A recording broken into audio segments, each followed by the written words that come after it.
This is the Data Privacy Detective. Today, we're going to talk about you and your data identity, and really about how data private can we really be. And we have a great guest today. It's Jerry Gable. Jerry, thank you for joining us today. Thank you, Joseph. It's great to be with you. Now, you've held a variety of roles in a decades-long career. That includes being an IT practitioner with one of the large banks, an industry analyst, including with Gartner, wearing multiple hats at software startups such as Axiomatics. And your current role is head of standards at Strata Identity.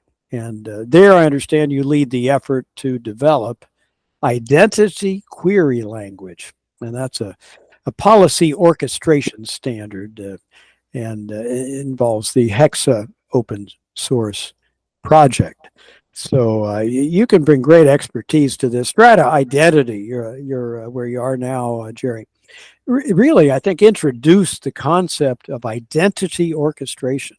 And we're going to talk about how that's an abstraction layer that helps organizations integrate and control incompatible identity systems. And dear listeners, don't go away. We're going to unpack this. So Jerry, let's start with this. What is identity orchestration? Yeah, I guess that's a great place to start, Joe.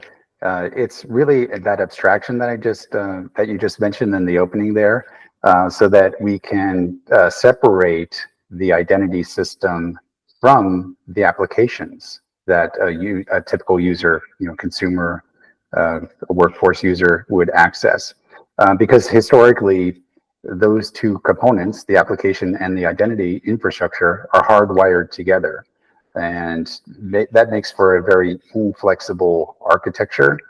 And this has become more of an issue as organizations want to move their applications and workloads to a cloud environment and take advantage of cloud native capabilities.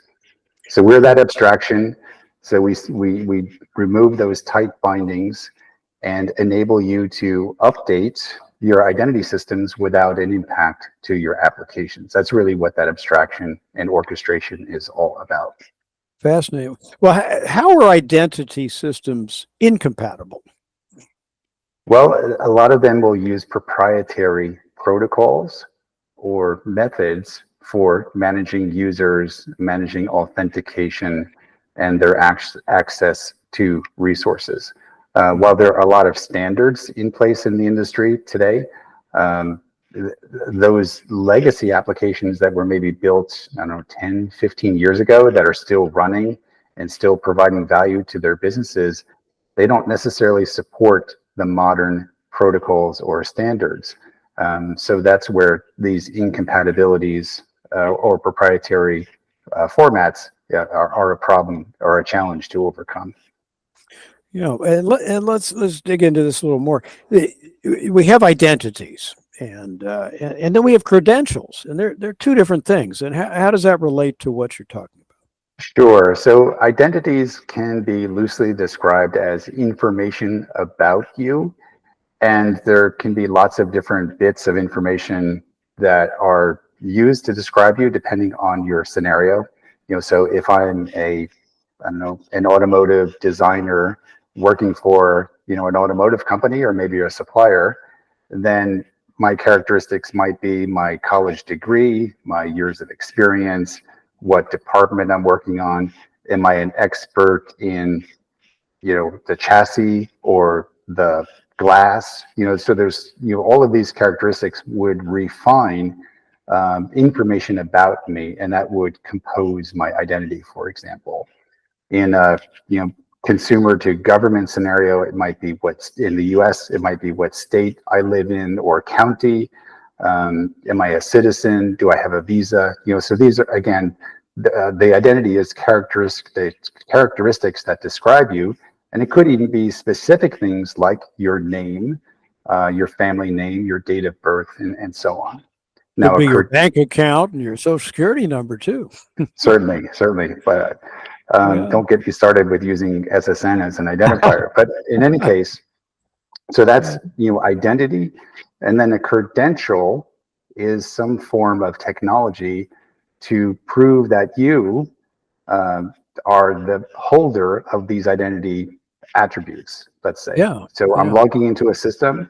This is Jerry Gable, and I need to give some authenticator that I am, in fact, Jerry Gable, and I have access to this system. So that's what the credential is. You know, Good point. historically, Or yeah, go yeah, ahead. Go ahead. Go historically ahead.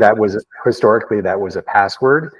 Mm. Although recently, of course, there's more of an emphasis on using stronger methods of authentication, or even ways to eliminate using the password, because it's such a security issue and usability issue. So part of this you're really telling us is what's going on is a movement to decouple applications from identity. Is that what's happening?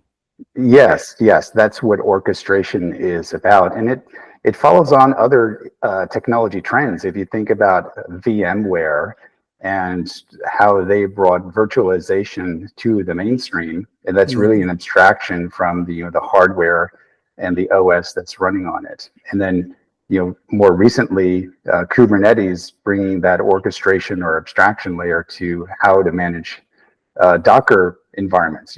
Docker being a very popular way to containerize applications or workloads, and if you have now many of these Docker containers, how do you manage them? And that's what across different cloud platforms, and that's one of the things that Kubernetes brings to the table.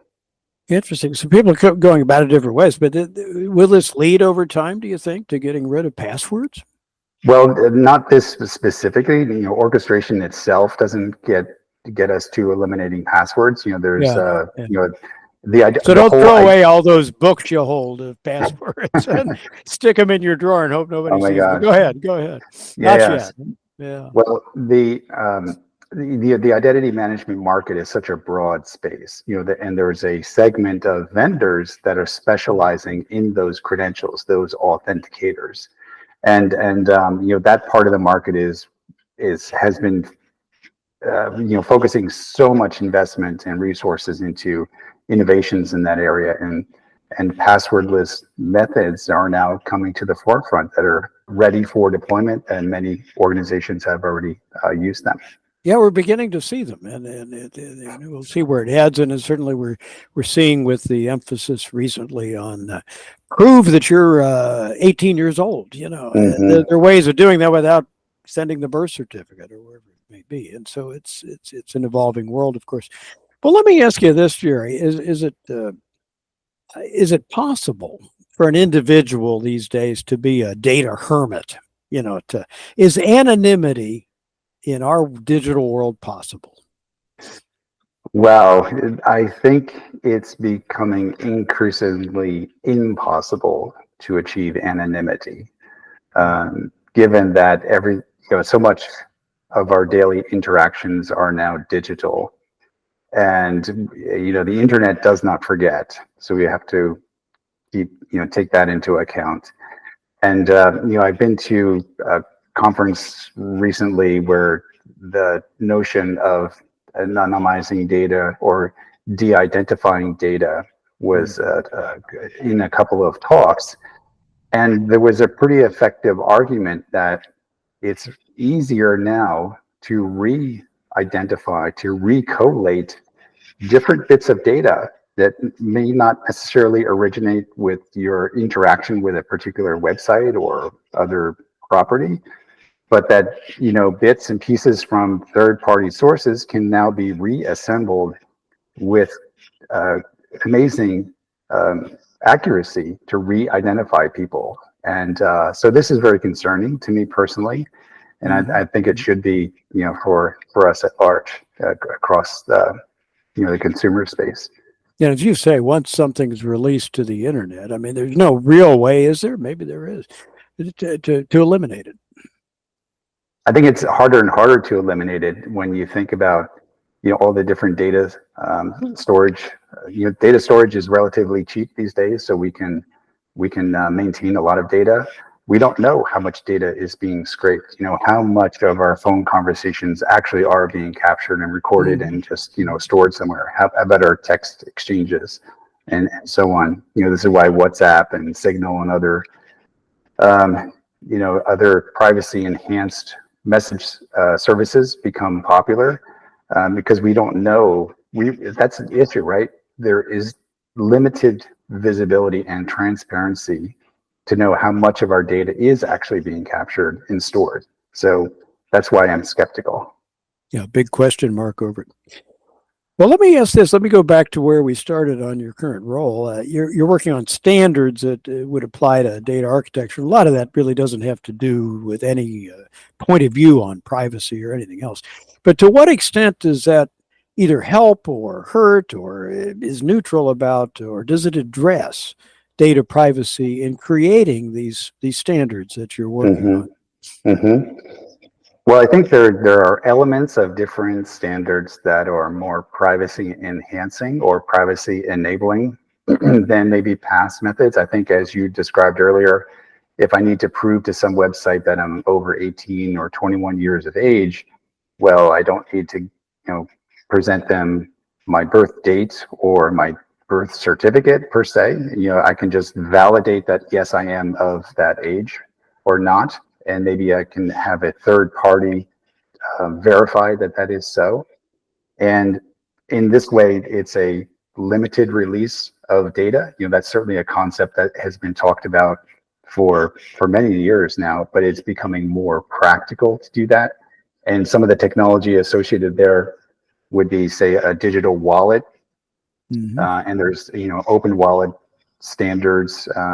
Different vendors have their own proprietary wallets, but the notion is that you could now store what's called verifiable credentials in those wallets. So it could be your age, could be your diploma from a certain university with a certain degree, these kind of credentials that might be useful in different use cases or use scenarios. So you could release that information in a more controlled manner. And, there would be third parties, whether it's a government, whether it's the university you went to that says, yes, Jerry did get this BS degree in that curriculum in that year, for example. So I think that some of those standards work will help. But for folks maybe in our age bracket, we've been interacting on the internet since its inception. So what data about us is not out there? That's something to consider. But certainly for the newest digital natives going forward, I think it will help them better protect their personal privacy in those ways. Yeah, younger people will have much more chance to decide what level of privacy they want to try to get for themselves than we do. It's too late for some of us, I suppose. Right. Well, Jerry, any closing thoughts for individuals from your background that they should think about when we all try to decide how private do we want to be? Well, I think I mentioned before, I'm skeptical about a lot of things. Generally I try to be an optimist, but I think being a realist about new technologies and approaches is an important stance to take. And when we hear about something new, whether it's passwordless authentication credentials or it's, digital wallets, there's so many benefits from the convenience side of things. And in many ways, they can be more secure as you're conducting transactions. But I would suggest that we should also look at what are the potential negative effects here? What are the potential negative consequences so that we can make a more informed decision? It's sort of like when you hear an advertisement about a drug on the TV, well, they have to give you all the disclaimers, and it's usually spoken very quickly, right? Yeah. Right. So we do ignore that. They only want us to focus on the potential benefits, but what are the potential side effects? So I think being a realist about technology as it evolves and emerges is an important stance for us to take. Excellent advice. Well, thank you for joining us today, Jerry. And as always, I'll close by reminding us all, protecting your personal data privacy begins with you.